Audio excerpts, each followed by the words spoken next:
We were just kind of like in our hidey hole in our apartment working for a long time, which is bad. And it was like, it was starting to feel kind of dire. How low did you get? I think we got down to 4 weeks, maybe 3 weeks. Wow.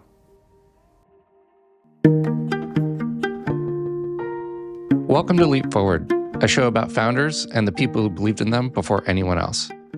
I'm David Rusenko, and on the show today, Peter Reinhardt. I'm Peter Reinhardt. I'm co-founder and CEO here at Charm Industrial. So when Peter and Calvin French-Owen first met in college, they decided they wanted to build a company. But actually figuring out what to build was kind of brutal. For years, they churned through one idea after another. They even got into Y Combinator, raised $600,000, and then flopped. We basically burned all this capital. We have almost nothing to show for it. We have no active users, no one who actually cares. And I remember that being like a pretty dark time. Eventually, they got so humbled that they stopped believing that they knew what people wanted and let their users guide them instead. That's how they ended up building Segment, an analytics company that was acquired in 2020 for $3.2 billion. After Segment, he founded Charm Industrial, which permanently stores carbon underground. And he's also the CEO of Revoy, a company that turns semi-trucks into electric vehicles. Today on the show, the uncertain journey to finding an idea that actually works and the process they discovered to do that. And now, Peter Reinhardt. Maybe it's best to just start from the top. So, I'd love if you just take me back to the beginning. Where'd you grow up? What was home like? Oh, all right, the very beginning. I was born in Seattle, but my parents went back to school in Pullman, Washington, at Washington State University. So on the east side of the mountains, small town. So yeah, I kind of grew up in the middle of the wheat fields in eastern Washington. Yeah, the wheat fields started maybe, I don't know, a couple hundred feet away and then continue off in every direction. I just remember like beautiful rolling gold and sort of the late summer and fall. Pretty idyllic place to grow up, actually. Like not a lot of cars, just go run around in the fields, catch worms and grasshoppers and whatever else. I know it's kind of hard to bring yourself back, but like just in general, what kind of kid would you say you were? I was a very, very introverted, very quiet math nerd. So, math team, chess team, very into all the nerdy activities there. Like in high school, I took calculus freshman year and then was off to the University of Washington, took honors calculus and then sort of applied math on up to complex analysis and stuff like that. So I was the scrawny little kid in the back of the university classroom trying not to be noticed. And so at some point in middle school, I decided that I wanted to go to MIT, and I literally wore an MIT shirt almost every day of middle school and high school. Was there any, were you exposed to startups at all as a kid? Was there any stories of entrepreneurs or anything like that? No, I didn't really get startup exposure until maybe freshman year of college with Calvin and Ilya and as roommates, and Calvin introduced us to Hacker News and started reading all Paul Graham's essays, and that was really my first exposure. And at what point did you meet Calvin and Ilya, the guys who'd end up becoming your co-founders? They were my roommates freshman year. So Calvin and I had met each other in math competitions in Washington. I'm Calvin. I was one of the co-founders and CTO at Segment, and I've known Peter for a long time at this point. So Peter and I met actually way back in the day, back in junior high, I want to say. We kind of always known each other through the elementary, junior high math circuit, kind of always at a distance. Like you'd see the other person's name in the top, 10 or 20 people. So was it a little bit of friendly competition from a distance in the early days? Yeah, I'd say so. Frankly, I don't think Peter and I were particularly close back then. But where we really got a lot closer was when both of us ended up getting into MIT. So we kind of met up at pre-Frosh weekend. Calvin and I were wandering around campus, just exploring it, checking out dorms that we thought might be interesting. So we walked to a dorm that we liked. We went to a random floor and we heard some voices and we walked into a random room and Ilya was there hanging out with someone else from his school. And so that was how we met Ilya and we hit it off. We spent the rest of that weekend together and then we decided that we wanted to be roommates in the fall. So it was a super, super kind of lucky happenstance. So he was the most normal person that we'd met. He was a very bubbly, friendly nerd. Everyone else was so weird. Freshmen, MIT is a great normalizing function, actually. People come in very weird and they leave only somewhat weird. Everyone else was LARPing or obsessed with some obscure thing, which is very cool, but was hard to hard to make friends. And he struck us as by far the most normal person that we met that day, which if you know Ilya is maybe saying something. What would you say college Peter was like? Kind of different from maybe growing up or high school Peter? Was it, mostly focused on classes? Do you manage to have some fun on the side? Yeah, I'd say it was somewhat focused on classes, but I was on a floor that was pretty rowdy. I was definitely like the studious kid on the floor. It was Bird and Third Bombers, known for partying pretty hard, which wasn't really my vibe, but I was sort of on the edge of that. At the end of freshman year, they give out these awards to each freshman. Every freshman gets an award, which is like a funny name. And I had my appendix out and said, the award was to Peter for, they successfully removed your appendix, but the stick up your ass was inoperable. So that was the tension. I was on the party floor and enjoying it to some extent, but I was still pretty uptight, I guess, as far as that floor was concerned. That checks out. Yeah. The floor itself was definitely quite rowdy, and Peter was probably the one who was like most diligent when it came to studies. It's funny. I feel like Peter is one of those people who's very much an old soul. He's kind of always known what he wants to get out of life, and in general is a very ambitious and I'd say structured and analytical thinker. I remember one of the funny stories while all three of us were roommates together freshman year. I had ordered this little like charcoal grill off the internet because I was really excited about putting a little grill out the window and like making hot dogs. I remember both Ilya and I got into this argument related to the grill, where Ilya was worried that the grill would be somehow overnight like off-gassing a certain amount of CO2. And so I remember Peter actually did the math on the diffusion rates of inert carbon from this charcoal to say that it would probably kill us in something like 700 years or something like that of sleeping in the same room with the charcoal grill. So I think that's sort of the like flavor of Peterism. Like he goes deep from first principles to understand what kind of the real ground truth is. And I think that's something that he's just like always done and continues to do even to this day with his various businesses. That's hilarious. Do you remember when Peter first got interested in tech versus what he was studying? Yeah, so Peter, that first year, like both of us were kind of tinkering around with a lot of like slight software projects. But I think he first grew a lot more serious about kind of like building a startup when he and Ilya took this class called The Founder's Journey. Yeah, beginning of junior year, we started to talk about like, oh, it would be fun to start something together because we were reading these Paul Graham essays. Calvin in particular had put us on that. And then Ilya and I took a class, Founder's Journey. And the concept of the class was just a founder comes in, talks about what they built and what their story was. And the very first week was Adam Smith, who had founded Zobni in Box Backwards. He just told us his story, how he raised like almost $50 million and like built this really cool company. And I was like just totally in shock of like, wow, this person is so impressive, which he was. And afterwards, Ilya was like, let's just go talk to him. Let's ask him if he wants to come back to the dorm for beers. I was like, don't do that. That's embarrassing. Why would he do that? He's so like, there's no chance in hell that he's going to come and want to hang out with us. And he was like, screw it, I'm doing it. And I was like, oh my God, like nervous in the corner, feeling shameful. And Ilya goes in the ass Adam, and Adam's like, yeah, sure. And I remember just all three of us like hang out with this guy who in all respects seemed like a very normal guy. Like he could have been just like a older upperclassman or something. But I think that was kind of the first moment where it's like, oh, maybe we like can do this, It was just like such a humanizing, normal guy kind of experience. I was like, maybe I could do this too. It like took this thing that we had put on the pillar of like founding company and just like brought it to like a very digestible human level. And so I think that's probably around the time that we were like, okay, we can do this. I think then it like really started percolating and our like confidence that we could do it was pretty transformed. And then MIT has this thing, January is like an independent activities period where you can just do something of your own kind of design. And so we converted my dorm room into a little hackerspace and set up a bunch of desks in there. I think we had like 6 desks in there, yeah. In a tiny, tiny dorm room. He basically converted his dorm room, which already is not very big. It's like, I don't know, 170 square feet, something like that. He converts it into a hacker space where there are just now, instead of like his one desk, there's kind of like a desk with like 2 chairs there and like maybe a separate desk under his bed, which he like lofts a bit. At any given time, there were probably like 3 or 4 people hanging out in Peter's room, working on various ideas where it's like, okay, we're just going to like hack on ideas. And through that whole month, we're just like building stuff. By then the wheels were in motion, I think, that would cause us to leave school, go to Y Combinator, all those things. So yeah, let's start talking about some of the ideas. The first idea, I don't think is the one that you ended up on, but what was the first idea and how'd you come up with it? First idea was Bookstore.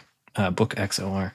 The idea was to give professors a place to host their like class materials, and then they could kind of get analytics back on like, which parts of the doc students were reading. And the whole pitch for it was that students or professors could upload PDFs, typically like problem sets or class materials, and then anyone could comment on them. So it'd be the kind of thing where it's like, oh, we're both studying something, like I'll comment on it, you comment on it, we can like highlight it. Maybe we can start collaborating in terms of our studying. This is a product market fit problem and the professors don't give a shit. And so, we realized that, and then we pivoted to, well, maybe they care about the lectures, right? Because like lectures are a lot of work, and maybe we could give students a way to ask questions because they feel kind of nervous. So maybe they could ask things anonymously, et cetera. So we thought that would be interesting. We had been reading all of Paul Graham's essays, and kind of his chief advice was to build a problem that you understand. And so we said, okay, we're students. Let's go try and like solve a student problem. And so one of the problems that the problem that we eventually landed on was this idea where the professor says something in the middle of a big lecture hall, and it kind of goes over your head, and you like look around and everyone else is confused, but the professor keeps on going. And we're like, okay, this like seems like a problem. Like maybe there's a software fix for it. And so we went around and we interviewed a bunch of professors to see like whether this problem resonated. And one of the professors who we talked to was actually Robert Morris, an MIT professor who's involved in Y Combinator. We got his feedback on it, and he thought it was a good idea, or at least he told us he thought it was a good idea. So that became class metric, and that's what we got into Y Combinator with. Do you remember, by the way, your YC interview? Do you remember the details behind that? Was it like easy breezy, or did you get grilled? Like, how did that go? We got grilled. But there was a funny dynamic where Paul Graham was like, I always wanted something like this. And so I think that's what carried the day. But then after he said that, he turned to the YC partner, who's also an MIT professor, and was like, hey, what do you think? He looks to his left over at Robert Morris, and he says, oh, Robert, you're a teacher. Like, would you use this? And Robert Morris is just like, nah, probably not. We're like, bro, we asked you what. So that was a real gut punch in the middle of the interview. It didn't matter in the end, I guess. And that's what we tried to build for like the first 4 months, like through all of Y Combinator. We raised like $600K. And then as we deployed it in the fall, as the classes started, it was just a total disaster. Like all the students opened the thing, they spent 2 seconds on our class metric application, and then they immediately switched over to browsing the web, buying stuff on eBay, checking their email, whatever. So it was disastrous, and it was pretty clear within like a week that having students have laptops in classrooms was not a good idea. And so that was the end of that. So, I mean, so talk about that decision for a second. So you said that that's the end of that. I mean, you could have just easily gone back and said, we just have to work harder at it. We have to figure something else out. Like, walk us through the decision to just say, hey, this isn't working, and let's move on. I don't know. It was pretty obvious. Like, I don't know that there was that much. It was just like, it was so bad. Like, literally, we were apologizing to the professors afterwards. So it wasn't like, oh, the product just needs to be improved. It was like the premise of like laptops in the classroom is like, not a good one. And then, like, I think we've just emailed all the professors and we're like, you should ban devices from your classrooms. That's our takeaway. Don't just stop using our product, but get rid of all devices. Mm-hmm. If we'd been better founders, we probably would have tried to find something that worked with the current idea. Because frankly, Classmetric wasn't like a total disaster. But at the time, we were just so burnt out on this. And we were like, oh man, we like kind of suck at this. We're not good founders. We don't understand the market. We want to switch off education entirely. And this was actually like kind of a contentious thing. I think it was definitely a little rough before we kind of landed on our next idea. Ilya, Ian, the fourth co-founder who we brought on for design, and I were all like a little bit burnt out on this idea of trying to sell to college professors. And Peter was still kind of in on it. And eventually we kind of just voted and we were like, okay, we're going to like try new ideas. We moved on to analytics, which is like a bit of a honeypot or a tar pit idea, I think, for founders who are lost. And, you know, one investor asked for their money back. So we wired that back, or two did actually. The rest were like, yeah, we invested for the team, like have fun, pivot. Have you talked to the two investors that asked for their money back? No, I haven't. Yeah. Big bummer for them though. I kind of wonder what they're thinking. Yeah. One of them had 200K in, which I think would have been, somewhere in the like 40 to 80 million returned in the end. So, whoops. Whoops. We'll be right back.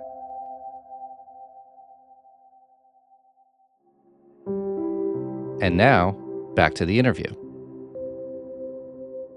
So analytics, it's not working great. Like, what wasn't working about it? It turns out that the existing analytics tools are like pretty good.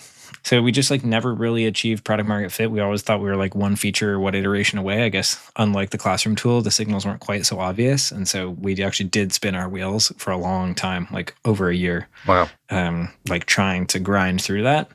So you're working on it, you're grinding away.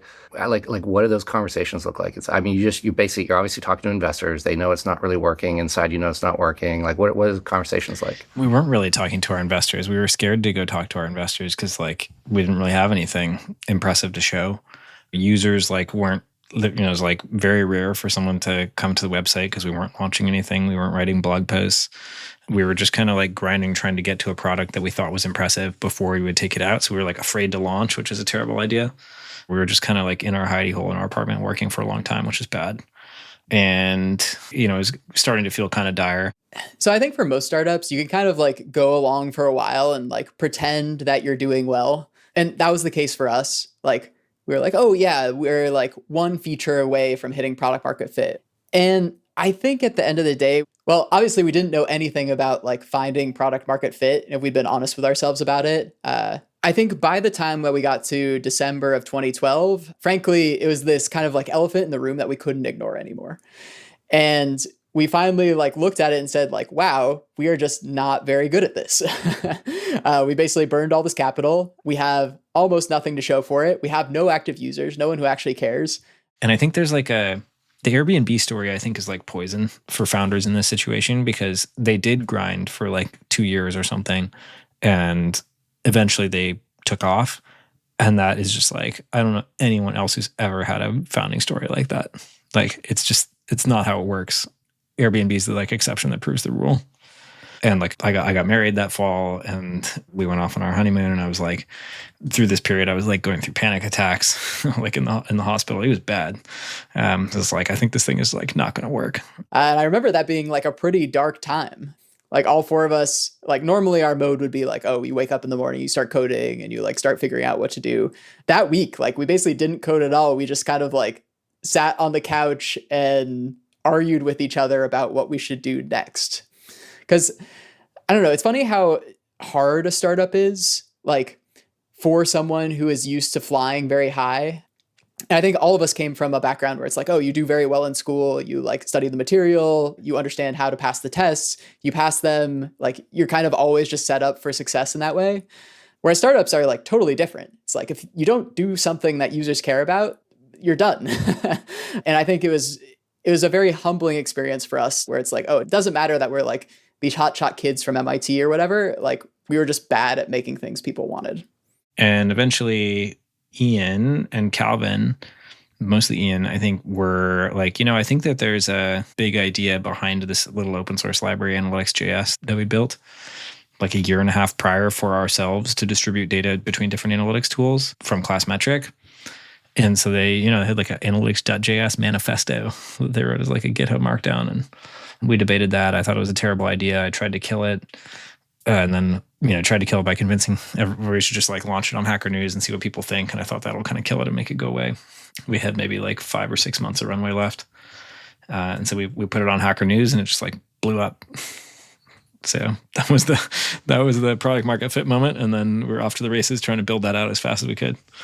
Do you remember the comments on Hacker News? Like, was it all positive or was it, there's typically, also a bunch of haters. Yeah, that's a good question. I remember being like mostly positive, which was kind of surprising. Like I just pulled it up, 326 points on December 12th, 2012, 12. This is a cool idea for a project. It was like shockingly positive for a Hacker News thread. And we got like thousands of stars on GitHub and thousands of email signups. Like it was pretty shocking. So our story actually is maybe somewhere in the middle, which is kind of funny, but like totally different. We were working on Weebly. It just kind of wasn't working out. It's same thing, like one more feature. Yeah. And then we came to the conclusion that it was a dead idea. So we tried something else. We tried a MySpace profile creator. Then we tried an ad customizer, like an ad optimizer. But in the meantime, we're like, hey, let's just not shut this thing down. I actually don't think I've ever told this story. We're like, let's just leave it online. And somehow about 12 to 18 months later, the thing just starts taking off on its own, completely out of nowhere. And we're like, hey, maybe this isn't such a bad idea after all. Wow, that's cool. But I mean, did you have a plan? Like if that didn't work, what were you guys going to do? We were discussing all kinds of different ideas. We'd had like an office hours with PG. We'd given him a bunch of different ideas. He was like, he was just like, that's a terrible idea. So yeah, we were kind of at wit's end. Like it was kind of the end of the road. Do you remember that conversation? Like where you were? Like were you guys all sitting together? Was it pretty heated? Like how did that go? Yeah, it was in our apartment/office on Russian Hill at 1000 Chestnut.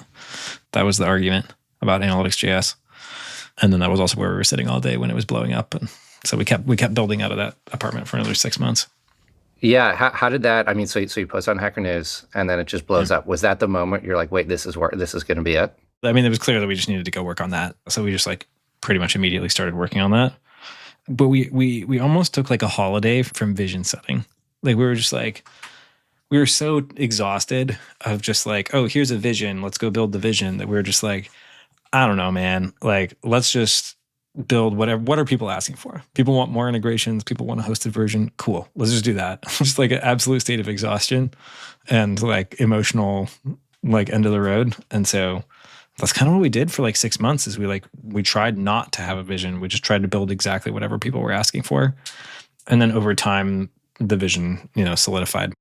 I think the moment that we got even like a glimmer of traction, it felt like enough of a rope that we should start pulling on it. And so that's effectively what we did. I think for me, I came out shell-shocked enough that I didn't even think this would be a real business until like 8 months in when we signed our first enterprise contract. But I think for all of us, it was like, okay, there's at least something working here, which is more success than we've ever had to date. So we might as well keep seeing where it goes and figure out if there's a way to get to a bigger business. But it was a very different motion, and it was kind of a cool feeling actually. Like product market fit for us almost felt like we'd been pushing this boulder uphill for a really long time, but we were in control of it. And then sort of felt like the market like took control of the boulder and it started rolling downhill.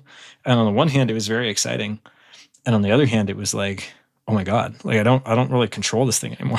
Like it's not where I want to go. It's like where the market wants to go, which was also like a feeling of loss. So it took like months for us to like kind of emotionally get realigned into like, okay, this is actually exciting and this is cool and promising.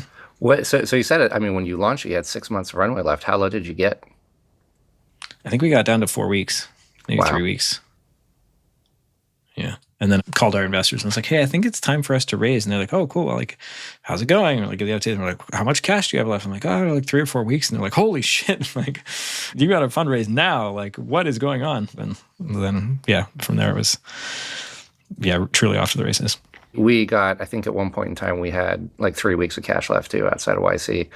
At that point, you start making contingency plans about how you're going to pay rent next month because it's coming up. It's like next month. Did you guys have those kind of conversations? I was very naive. We were just like running at a wall. Yeah. Oh, that's awesome. So, yeah. So then at that point, I mean, if you raise money, you got that pressure off your back. How quickly did it start taking off? Not that fast. Like we basically grew linearly forever in terms of number of users, which is very strange. I still don't understand why. And what we figured out over time was a lot of our growth was driven by moving into larger accounts over time. So like bigger companies instead of, a small startup paying $20 a month, like in the end, Procter & Gamble paying like $7 million a year. And so like there was a lot of that kind of shift in account size over time, which was both bigger companies and larger contract value because we were grossly undercharging. We were terrified to ask for money. And in the early days, customers would even email and be like, hey guys, you got to charge more. I like don't trust that you're going to be around that long. Can you please, you should raise the price. Do you remember the first moment you're like, this is going to be big? Like, this is really working? I think probably the first time we hired a new sales advisor and I was like struggling to, figure out how to do enterprise sales. And we went to meet with Nat at Xamarin, Nat Friedman, like real like Silicon Valley stalwart. And anyway, he was running his company Xamarin at the time and they were using us, but not paying very much. $50 a month or something. And so we were going to a sales meeting where we were going to upsell them onto an enterprise plan. And our sales advisor was like, Peter, in this conversation, you have to ask for $120,000 a year. And I was like, I don't know if I can do that. Like, that's crazy. I think actually we're charging them $120 a year. And so it was like 1,000x increase in price. I was like, I don't think I can do that. And he's like, well, I quit as your sales advisor then. And he started walking away. And I was like, whoa, like, okay, I'll ask. So we sat down and got to the end of the conversation. Now it's like, it's really compelling. Like, how much does the service cost? And I was like, $120,000 a year. And I turned just like completely beet red, just like bright, pulsating red. And he kind of looked at me and he's like, well, how about $12,000 a year? And I was like, how about 18? I was like, that's fine. And I walked out of that meeting and I was like, very embarrassed. And then also was like, oh my God, the value that we're creating is just way higher, And so pretty quickly then we got to a 36K deal and then a 45K deal and then a 150K deal and then Angie's List at like 200K. And so I was like, where's the ceiling on this? Like, as we started to see those contract values creep up and we crossed like $1 million in revenue, that was like, okay, I now understand how this can actually be a big business because I'm seeing the value per customer at like a level where that could be big.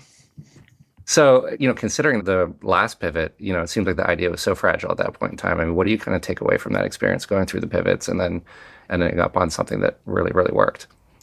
I mean, there were a lot of learnings from that. One learning for me was just like how important understanding the market as compared to like whatever your vision is, right? Like visions are worthless, truly worthless in that stage, right? They matter a lot when you're trying to like rally a company of people around like a direction to all pull the oars together. But when it's like 4 people in an apartment and you're trying to find product market fit, it's like the world could care less what you think about how the world should operate. People have problems. If you solve those problems for them, they're their problems, not your vision of it.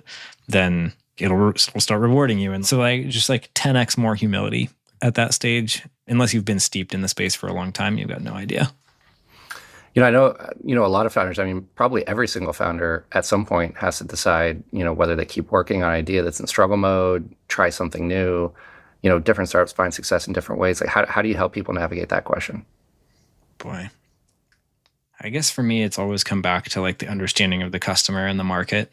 And particularly in hard tech, people can get very carried away with the science or very carried away with the capability and not necessarily understand the like customer need that they're selling into. And so that's almost always where the failure mode is, of sort of like grinding away in obscurity, right? It's like trying to solve some hard technical problem that might not even matter. So I guess that's where I always try to point people is like, go understand the customer problem that you're going to be able to like blow the competition out of the water through that understanding. How big did Segment eventually get? At the time of acquisition, we were about 600 people and doing like north of 100 million in revenue. And then we got acquired in 2020 for a little over 3 billion and then continued to accelerate growth afterwards, which was exciting. Just paint a picture for us. Like, what were you doing the night before you announced the acquisition of the team? And like, what did you do the night after you did? Oh man, that whole period is a blur. I don't think I was sleeping very well.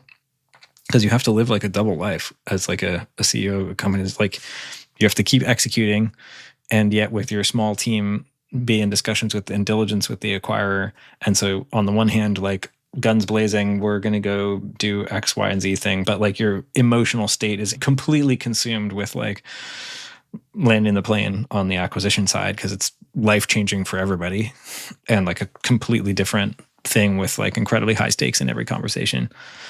So I don't remember exactly, but like not sleeping well. And then I think it was like squawk box at like, 4:30 a.m. Pacific, in my like weird janky room downstairs with like a crappy collar shirt put on that I like, never wore. So just like emotionally spent. Did you guys as founders ever, I know, at least in my experience, it's like busy, but did you ever have a moment of downtime where like just between founders, you kind of, looking from, math camp to roommates to like that kind of success, you're like we kind of did it? Yeah. We've been trying to organize these founder trips every year where the 3 of us just go and kind of like zoom out and think about those and kind of reflect on it. Both for myself and I think for a lot of folks there, like the acquisition itself was kind of this like nice end of a chapter. We basically spent 10 years building this business. And I think one of the things that I'm most grateful for is seeing everyone whose careers were launched by Segment. I actually think the coolest part for me is one thing that we did post-acquisition is we went around to the earliest employees and actually just thanked them. All three of us got on a call, folks who were still at the company and folks who weren't. And I think seeing the difference that it made in their lives is like one of the things that I'll treasure most. And so I think for a lot of folks, it was like, okay, we've kind of like taken this business to like a meaningful outcome for everyone. And now it's time to continue on to the next phase. At least for me, I didn't go on to work at Twilio, and neither did my co-founder Ilya. So it was kind of only Peter who was there from the three of us founders until he left a year later.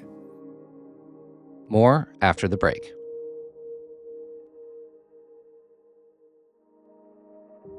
And we're back. And so, obviously Segment's not your only founder story. How did you move into the next company that you started? Yeah, I started Charm Industrial in 2018, and it actually came out of a problem that I experienced as a customer at Segment. At Segment, we wanted to do the right thing from a climate perspective, and so we were buying offsets and protecting forests supposedly in Indonesia and the Amazon. And I was like feeling really good about that. You said you wanted to buy carbon credits. You wanted to do the right thing. Mm-hmm. Why was that important to you? I think my mom is a pretty big influence here. She was always clear with me that like it's great to do well and build wealth, but the impact that you're having on the world around you matters in how you do that. And this was part of that, right? Part of that was like trying to find ways that we could use the product to kind of help the world around us. I don't know that we ever really figured that out. It was a great business, but moving around data is like that. It's a business. And we had like some nonprofit programs and so on where we kind of support folks that we thought had good missions, but minimizing the impact that we were having, at least on the climate, seemed like a good way to have impact. So that I think is ultimately where the motivation came from. So we were buying offsets, and we made the first purchase in 2016, I think, or 2015.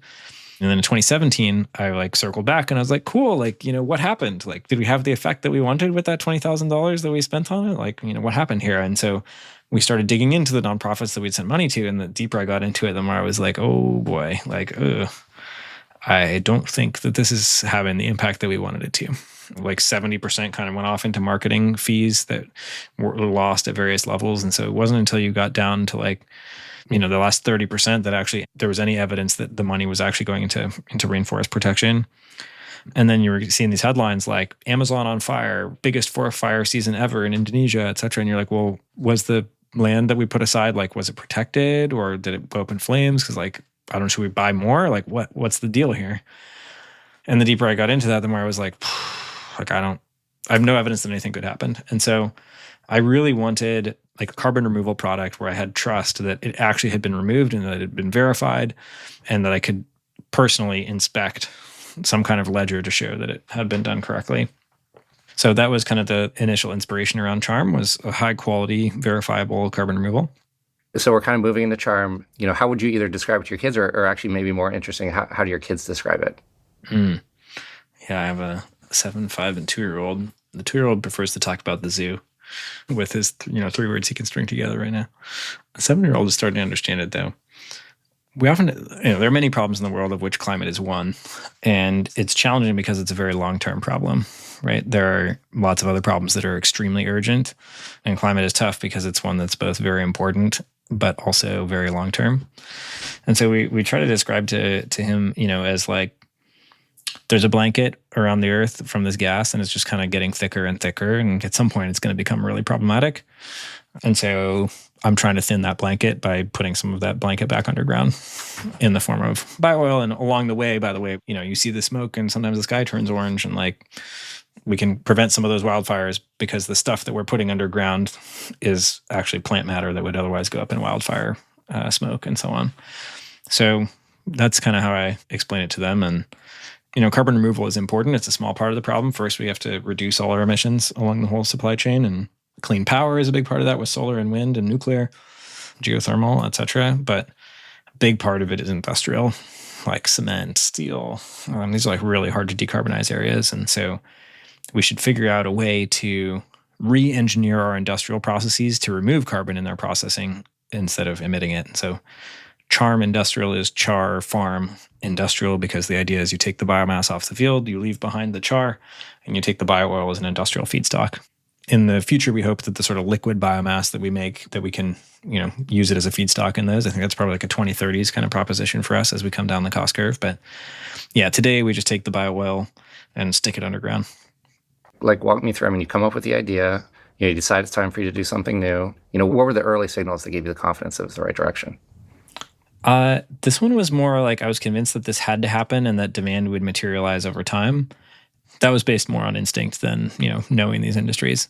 And it took several years of like smashing my head against a wall to break out of the tech industry networks into software industry networks into like steel, concrete, ammonia, like I don't think this worked that well, but like, at one point I was on a sales trip to Chicago for Segment, and I like made a stop in my Uber at like the headquarters of like CK Industries or something. There's like the company that runs most of the ammonia plants for fertilizer production in the US. And I had like printed out, flyers basically with like a memo. And I like walked in cold to the building and like handed it to a secretary and was like, this is for X. So there's like, I really smashed my head against the wall to like get into some of these places. Another one on the steel side that was very challenging was we had an investor whose younger brother had been a roommate with someone in college, whose brother had then inherited the family's rolled steel products business in Ohio. And so I got an intro through that chain to him. So we're like 4 steps deep already. And then he introduced me to like the Canadian Steel Association. The Canadian Steel Association thought this was interesting enough that they introduced me to their colleagues at ArcelorMittal Dofasco.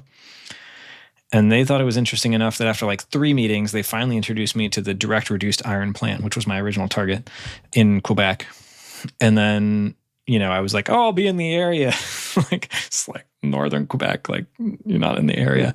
And so I just like flew out there, and that became a productive kind of relationship. So I don't know, it was very hard to break into these industries. I mean, in some ways, oddly enough, it seems like a bit of the opposite to the Segment story, but also it sounds like, maybe it was the customer pull that was really giving you the confidence, like this is direction we need to keep going. Yeah, I wouldn't say that we had customer pull until 2020, but also that I was not internally focused. Like I had a feeling that this was like a strategic area to be in, but that it was going to take a while to figure out what the product market fit was. And eventually we found this product market fit on carbon removal, and it's honestly just grown faster than I expected. Like I am always a little skeptical. I'm like, but how much voluntary carbon removal are people going to buy? I was a customer of it, but like, are other people really going to step up to the plate? And I was like, well, I don't know. Like we'll probably get to 10 million in bookings. And then we got to 10 and I was like, well, I don't know. Like I kind of have visibility to 100 million in bookings. And now I'm like, well, we're at 100 million in bookings and like kind of have visibility to like 1 billion in bookings. And so you're just kind of like, I guess we'll just keep rolling with it. But importantly, I wasn't spending my time as founder on the grinding in obscurity on the technical process. I was trying to go knock down these customer conversations, things like showing up at the Chevron refinery. Like I was out in the field trying to understand what was compelling to them. One of the stories that Peter talked about that really struck me, he talks about going cold into companies after he's already been a pretty successful founder in his own right, walking to their lobby, like, a company in northern Quebec, and just basically saying like, hey, like I want to meet with this person. I mean, how do you imagine that going? And like, what do you think it is about him? And how do you think those conversations went? I think our early failure, where we came in with such expectation for like, oh, of course we're going to succeed. We succeeded at everything else before. Oh, of course we're going to make something that people want. Oh, of course this idea that I have, like that's the way the world should work. I think being hit over the head so many times with like, hey, the world doesn't necessarily work like that. The world works a certain way and it's kind of up to you to figure out how to fit into it and to build a company that makes it work a little better. I think that lesson hit all of us pretty hard, and especially Peter on the product market fit side. And so I think since then, like frankly, Peter's biggest superpower is like figuring out the go-to-market path for a company.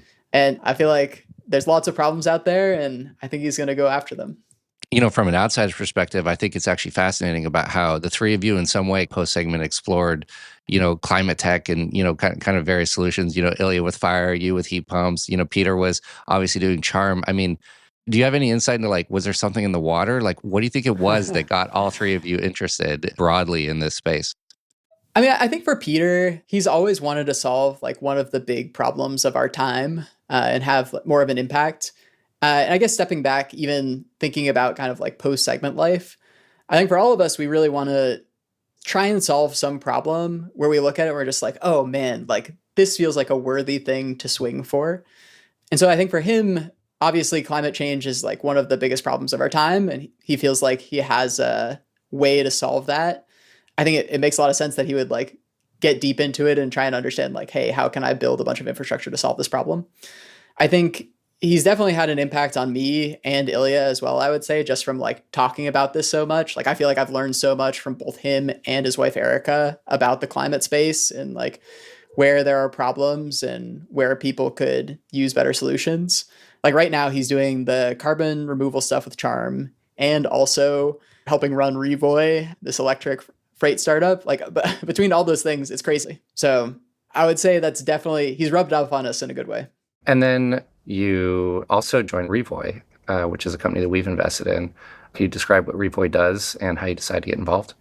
Yeah, Revoy was founded by my friend Ian, who was another floor mate of ours at MIT. He was actually our next door neighbor when Calvin, Ilya, and I were roommates. Really brilliant idea that he had for Revoy. So the idea is it's an electric dolly that sits in between your standard diesel tractor, a standard trailer. No special hookups, like just you would normally hook up a trailer to a tractor. And what's cool about it is that you just have like a load cell in the kingpin, and it basically tells you whether the truck is trying to accelerate or not. And purely on the basis of that, instead of burning gas, you can transfer 94% now of the mechanical power is coming from the electric dolly, not from the gas burning in the truck. It was pretty incredible. Like effectively the truck is like barely idling at this point, right? If you're hooked up to a Revoy, you're doing 120 miles per gallon in your semi truck instead of 7. So it's really incredible piece of technology, and very quickly in the right markets. And we think with like 25 to 50 Revoys, we can get to a place where it's gross margin positive, like breaking even with diesel. And that it's a very cost sensitive industry. And so I think if you can even start chipping off like a few cents per mile, you start to be actually pretty compelling for carriers to use. And from a safety perspective, in many ways, it's better. Your stopping distance is shorter just because you have the regenerative brakes on the Revoy, another axle in addition to the truck. And you also get faster acceleration. You basically have twice the power at your fingertips. So drivers love it from that perspective. They kind of get this better maneuverability of like accelerating onto the freeway without getting, hit from behind or jamming someone in the on-ramp lane, as well as, shorter stopping distances in the case of like an accident or coming downhill. You have a regenerative braking that's like taking a huge amount of energy into the battery instead of a long downhill where you're just burning brake pads and, could potentially have a brake failure. So there are safety and driver experience benefits as well. I've had a very small view of some of the work you've been able to do help out there. And, I have to say it's been super impressive, just super methodical, very focused on execution. What are some of the main lessons from Segment and Charm that you think you've been able to bring to Revoy? I think from the Charm experience, the number one learning, which has been quite painful, is just like deleting the part is really important. Like if you can eliminate a part, you lower the maintenance cost, you lower the failure mode, so you increase reliability almost always. It's one less thing that has to be designed and kept track of. And I just can't overstate, like, if you can delete something, you must delete it. I'll give you one example. For Revoy right now, we have turning on the rear axle, which is really convenient when you're trying to hitch it up. But you get a lot of extra friction. You get a lot of extra weight. There's like all these components that then are managing the fact that that axle can turn. Anyway, so we're experimenting with that. I'm very excited about this because if you delete the ability to turn, you delete all these gears, you delete all this friction, all these like other pieces. So it's just like anything that you can find a way to delete is like so transformative. So delete the part is a mantra now. What do you think is special about Peter in terms of his strengths, in terms of what he like uniquely contributes that's different than most other people? Peter is able to go deep in such a broad range of subjects, like maybe more than almost anyone I know. It's ridiculously impressive. He's like quickly able to cross disciplines and dive into a bunch of different areas, like maybe more voraciously than anyone else I've ever seen. And so I think finding all of those in one person who has that range, but also has that ability to then go and just like execute in like a very deep, thoughtful, and inspection-driven way, I think is very rare. Because I guess I feel like I talk to a lot of investors. Like I think investors have the range, but like not often that sort of like operational cadence. So I would not bet against Peter just in terms of his desire to go and get things done. The joy in life in some sense is like the struggle and all the learning that comes along with it. I don't know. I feel like there are big problems that need to be solved. So fun to go tackle them. That's awesome. This was really great. Thanks for sharing your story. Yeah, thanks for having me. This podcast is brought to you by Leap Forward Ventures, an investor in early stage startups. If you like the show, the number one thing you'll want to do is sign up to get notified when we release new episodes that includes transcripts and key takeaways from each story. Head to leapforward.fm to sign up. I'd also love to hear your feedback on the episode and who you want to hear from next. Just shoot us a text at 415-915-3050 to get in touch. This episode was produced by Theo Balcom and Kim Naderfane-Petersa. Craig Ellie is our engineer. Reese Lodano made our cover art. Music is by Jim Brunberg and Ben Landsverk of Wonderly. I'm David Rusenko, and this is the Leap Forward Podcast. See you next episode.